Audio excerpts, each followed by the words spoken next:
Thank you so much. My name is Caroline Benya. I'm a community advocate from Kawendani Ward.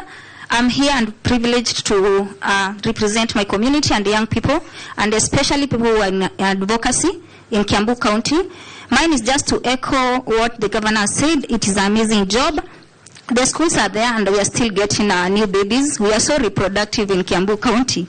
The young people, we are not child-free. We are giving children, and the population is growing. As you can see, the population of young people we are almost at 1 million.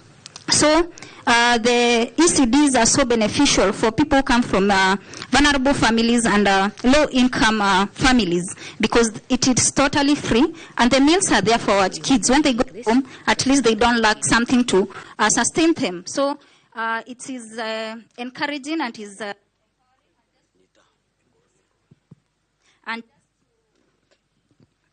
and just to sorry, the mic. So mine is just to say that we are advantaged as Kiambu County comparing to other counties, having the data.